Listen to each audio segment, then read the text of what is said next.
Here's a rugby trivia question for you. For which team did Jonny Wilkinson, arguably the greatest English rugby player of all time, make the most appearances? Well, it's not England, it's not Toulon, with whom he won the Champions Cup. He never had a stint playing for Wasps or Leicester Tigers.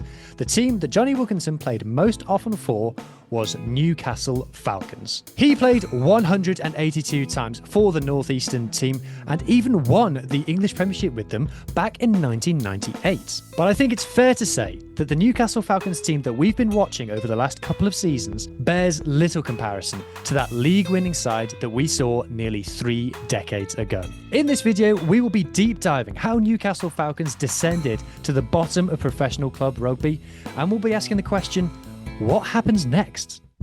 I bought a microphone. The most common comment I used to get was, Hugh, for the love of God, please buy a proper microphone. So I did. I guess now, though, no one's going to have anything to comment about.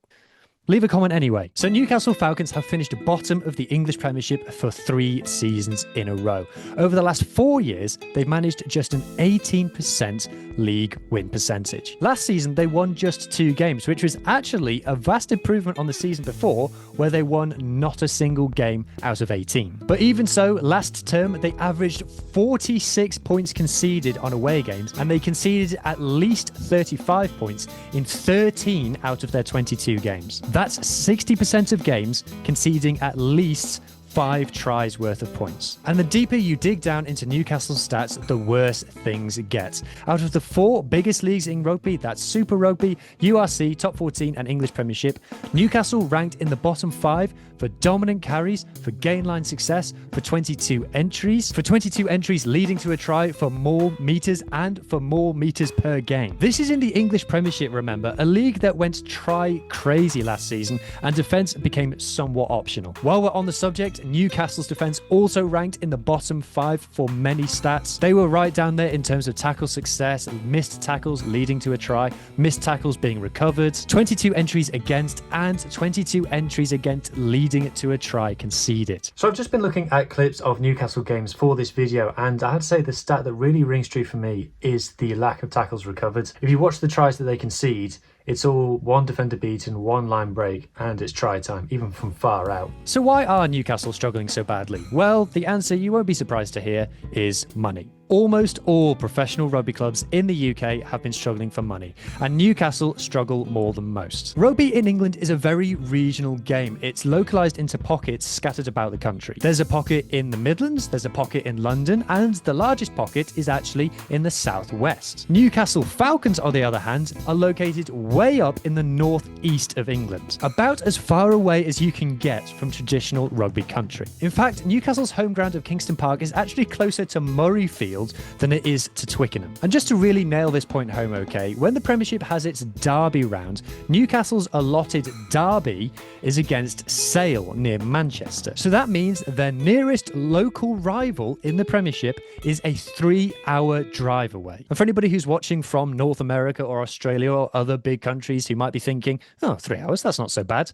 In UK terms, 3 hours away might as well be on the moon. And being so isolated makes it incredibly difficult for Newcastle to attract talent and investment. Their director of rugby, Steve Diamond, has made a big deal in the press over the last couple of seasons about how many of Newcastle's players just simply weren't up to professional standard, even kind of boasting about how all the ones that he let go didn't manage to pick up a pro contract anywhere else. And then any players who they do have who are talented always end up leaving. Think of Callum Schick going back to Saints, Tom Roebuck getting signed by Leicester Tigers, Mateo Carreras, probably their most talented player in recent times, going to Bayonne. And it just becomes a self-fulfilling prophecy. Most of the players who you sign probably aren't good enough to compete at that level, and the ones who do stand out quickly get signed by bigger clubs, and then you just can't replace them. And of course, losing games makes the money situation worse. No one wants to invest in a club or go and watch a club that is losing every single game, so the death spiral just continues. The money issues got particularly bad over the last couple of seasons as the owners put the club up for sale,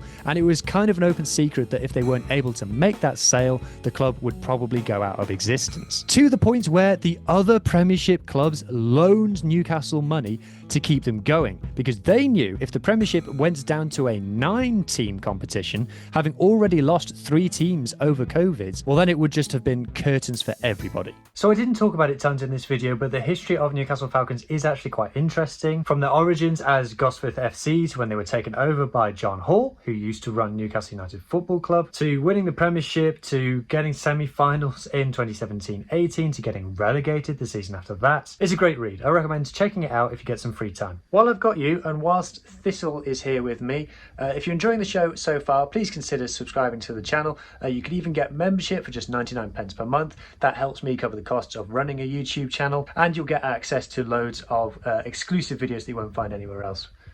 No, don't do that! But let's talk about the title of this video now. Do Newcastle Falcons really deserve for me to call them the worst team in professional rugby? Well, let's talk about some of the other contenders. Probably the one that you are already typing in the comments is the Dragons from Wales. The Dragons finished bottom of the URC this season, having won just 1 game, which is in round 1, meaning they lost 17 consecutive league matches. But unfortunately, I'm here to tell you that as bad as the Dragons were, their underlying stats were still slightly better than Newcastle Falcons. The Dragons actually scored more tries than Newcastle last season, both play in an 18 game league. They also finished their league campaign with a stronger points difference. And most importantly, Newcastle and Dragons played each other last year at Newcastle, and the Dragons won. If we go further afield and we look to the MLR, we've got Anthem RFC. They're a pretty new team. They've only existed for 2 years, but in their short history, they are yet to win a game. Now, I'm not going to try and tell you that Anthem would beat Newcastle if the 2 teams played each other,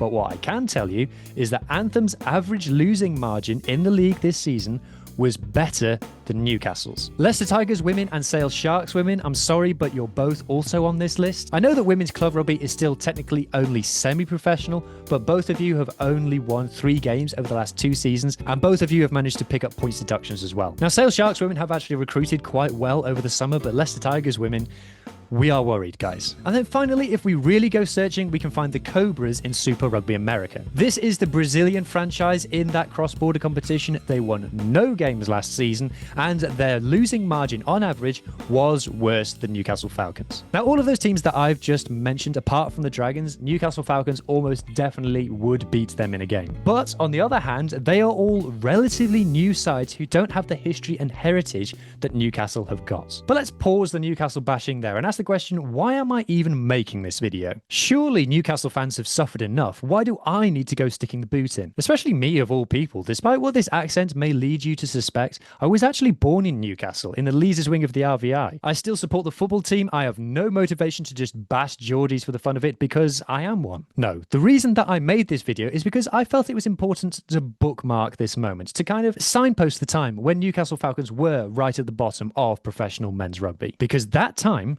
is now over. Unless you've been living under a rock for the last few months, you know that Newcastle Falcons have been bought by soft drinks company RedBull. And I cannot emphasize to you enough how much of a game changer this is, not just for Newcastle Falcons, but for rugby as a whole. All of those money struggles that I referred to earlier, gone. Newcastle overnight have gone from being one of the poorest teams in Europe to probably the richest. Red Bull are used to competing in sports such as football and Formula One, and the amount of money that it would take them to turn Newcastle into the dominant club in European rugby is nothing compared to what they are used to spending in those other sports. Let me give you an example, okay? This summer, Red Bull Leipzig sold footballer Benjamin Sesko to Manchester United for 80 million euros. If Red Bull invested the money from that transfer and nothing else, just that single transfer for one football player into one season at Newcastle Falcons, they would have the largest budget of any club rugby side in the world. And guess what, guys? They are already splashing that cash. At time of recording, we have already seen 10 signings made by Newcastle, most of them players with proven pedigree. In fact, at this point, they're just leaning into it as a meme. They teased on Twitter the other day that even though the football transfer window is closed, Newcastle are still very much planning on signing more players. And before anybody says, oh, but salary cap, they can't spend any more than everybody else, everybody's kept to the same ceiling. Come on, guys. I urge you to check out this video that I made a few months ago talking about how salary caps in rugby are basically meaningless. Just to emphasize my point here, last season, the top 3 leagues in the Northern Hemisphere were all won by the team with the biggest playing budget. Bath are the biggest spenders in England.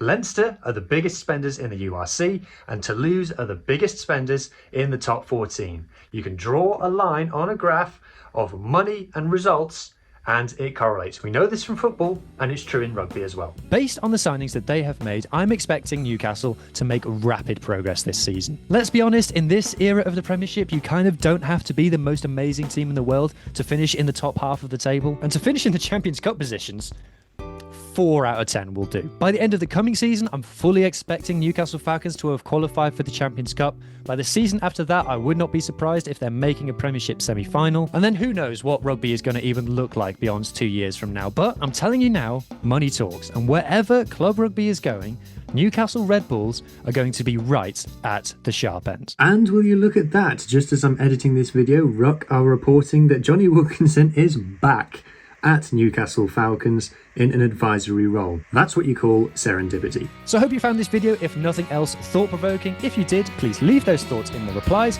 down below. Subscribe if you haven't already, and I will catch you in the next one. Cheers.